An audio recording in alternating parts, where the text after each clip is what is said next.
now we get to talk about something the nerdy novelist found in Perplexity Pro's Trap for Authors. So, Nerdy Novelist is a channel on YouTube that likes to discuss how to use AI tools as an author to improve your production pipeline.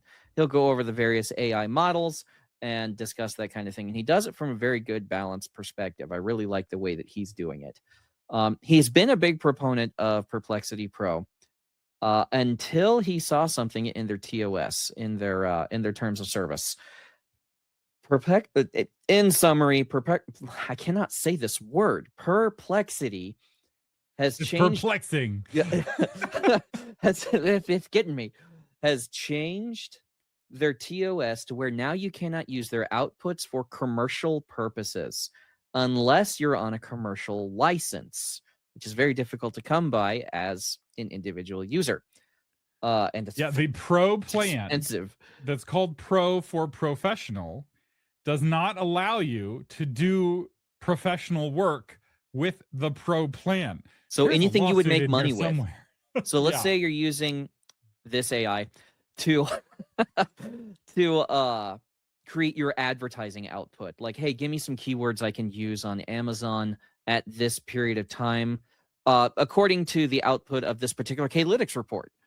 What keywords would you recommend that I would use to best place this? Now Perplexity is saying if you're on the Pro plan, you're not allowed to do that anymore because you could potentially make money from it.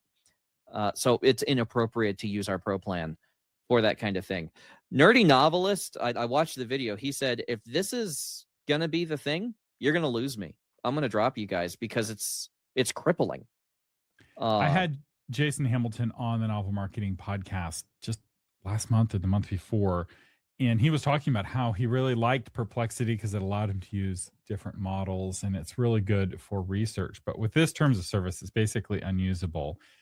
But some people may be wondering, but Thomas, don't you use Perplexity for some Patron Toolbox tools?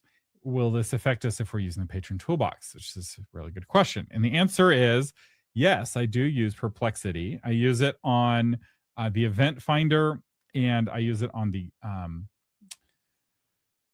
influencer finder. So if you're trying to find influencers to reach out to for your book or events that are a good fit for your book and for your audience, I use Perplexity for those, but I don't use it through the chat app. So all of these AI tools have two entirely separate ways of interfacing with them. There's the $20 a month cheap chat app interface, which comes with lots of restrictions, lots of censorship, lots of control, and not a lot of privacy or freedom for the user. And then, so that's like the peasant way of using AI. And then you have the API, which is like the feudal lord way of using AI. And so if you look at the terms of service for Perplexity, if you're using the API, none of these onerous restrictions are there. Suddenly you can use it for commercial purposes. You don't have to say, oh, I use Perplexity for doing this research. All of the obnoxious stuff is gone, but you have to pay for your tokens rather than an all-you-can-eat, $20 a month buffet. Now, does this mean you just stop using Perplexity and move on to something else? It might, okay, but you also need to examine that this might be the first step in a larger trend. Using AI so far, especially for authors, has been the wild, wild west. You can do whatever you want. There's been no stipulations. There's been no restrictions on what you can use the outputs for. And it looks like that might be changing now. We already talked about last week how ChatGPT is including advertising on their free plans. Well, now we're looking at another monetization curve where you have to be on a higher plan to use AI outputs in the feudal lord capacity as opposed to being a peasant. One of the things it's important to know about AI, if you're using it right now, if you have a ChatGPT or a Gemini subscription, is that you are getting tokens at a loss right now. So when you're paying $20 a month to talk to ChatGPT, OpenAI is spending more money than $20 a month to provide ChatGPT for you. They're losing money every time you chat with ChatGPT. I know this because as somebody who actually pays for the tokens, and somebody complaining about not a dev developer, I have a tool called Not a Dev Editor, which You upload your manuscript and gives you this feedback. And it uses a very, very high end AI model that's very expensive. And every time you chat back and forth with it, it uses one of the uses, and it's one of the only tools that's currently limited. So you can't just use it unlimited. You have a certain number of uses per month, and I've been playing around with that. Currently, if you max out your uses, I believe I lose money on you. So I'm becoming OpenAI. But a lot of people were complaining that they got stuck. But it's like every time you click submit, it's costing me up to $1 of tokens. And so you go 20 rounds of conversation, you now use $20 worth of tokens for that conversation. And if you're doing round after round after round, it can get very expensive. And what we're going to see over time is the prices are going to go up. And the reason why they're all losing money is that they're trying to get market share, because they found that Mhm. once people bond with an AI, they won't move. So Jonathan still uses ChatGPT, even I'm though monogamous. ChatGPT thinks that Charlie Kirk is a bad person. Like, if you I mate ask, for life, Thomas. I asked ChatGPT today, I typed in, is Charlie Kirk a good person? Answer yes or no. And it said no. And then I was like, why? And then it gave this big anti Charlie Kirk rant. I was like, wow, your morality is really twisted. Like, this guy's a saint. Anyway, but people, once they pick one, they stick with it. And so all of the AIs are trying to gobble up as much market share as possible, even though it means losing money. But it will go up in cost over time. And we're Anybody already remember seeing paying for this minutes on their cell phones? we're already seeing this in the software development world, where AI has gotten so good for coding that a lot of dev firms are Yeah. using it extensively. And I heard a story of one developer who was using $300 worth of tokens every day. Well, $300 worth of tokens every day, that's what, like $8,000 worth of tokens every month, between five and $10,000 of tokens every month, depending on if that's a consistent every day. Suddenly, that's the same cost as having a human developer, where the AI is not necessarily cheaper than a human.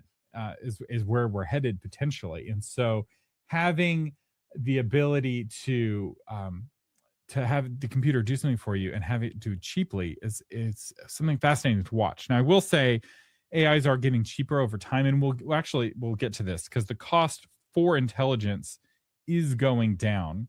Uh, and I will say one more thing on this Perplexity story. If you want to move from Perplexity to something else, I recommend Grok. In fact, I recently moved one of the toolbox tools away from Perplexity at a tool called the Comp Finder, which would find comp titles to your book. And how it worked is it would read your book, read the whole manuscript, and then create a good sense of what your book is for, what it's about, who it's for, and then go find similar books that are similar in theme and marketing and targeting, etc. And Perplexity actually really struggled with that. It was good at doing the search piece, but it was not good at doing the analysis piece. But Mm. what was good at doing the analysis piece was Grok. So Grok was way better at the analysis and just about as good at search. Grok is shockingly good at search. It will look up 100 web pages in just a few seconds when you ask it a question. And I ended up switching the tool over to Grok, and it got dramatically better and cheaper in terms of tokens. So Win-win. it was a great win. So I'm constantly switching models back and forth. I follow which models are best. And one of the advantages of being with using a Patron Toolbox tool is that typically you're getting the model that I think is the best model for that particular use case. So some tools use Gemini, some tools use Grok, some tools use Perplexity. And speaking of tools, Yeah, speaking of tools, I have a new tool that's kind of a new tool called the Timothy Finder, where I reworked the reader profiler to become a Timothy Finder that helps you find your target reader. And this is cool because it's my first tool to kind of create a mini version of AI Thomas, specifically tuned for a tool specifically. So I did an episode on the 10 regional cultures in the United States and Canada.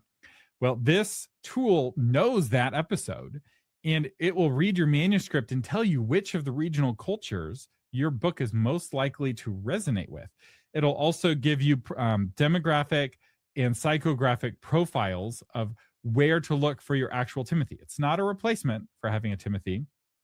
It's a tool for finding a real human being, but to give you an idea of what to look for. And I'm really excited about what this tool has become. And it's going to become a key building block of a tool I'm announcing. I'm actually announcing it later today at the patrons only Q&A, but I'm going to be announcing it in the next episode of Novel Marketings with Joanna Penn. And she convinced me, or the conversation I had with her convinced me to build a new tool. And so that tool is coming, and the Timothy Finder will be a building block for that super tool. I just feel like there was a missed opportunity to call it Find the Halfling. Halfling! That's what we used to yell on the watch floor when we had a target. We were like, find the halfling. All the Marines would be like, find the halfling. It was great. Did you know the word subscribe comes from the Latin? It comes from subscribere, which meant to write your name under a Roman decree. Jeez, dude, not everything has to be about Rome. It's a news show. All roads lead to Rome, Jonathan. Just like the word notification, it comes from the Latin notificare, which means to make known. Dude, people are here for news. Fine. Ring the bell for more publishing news with historical context, or maybe just a weekly dose of ancient Roman knowledge with some publishing news sprinkled in for good measure. Yeah, that's probably more accurate.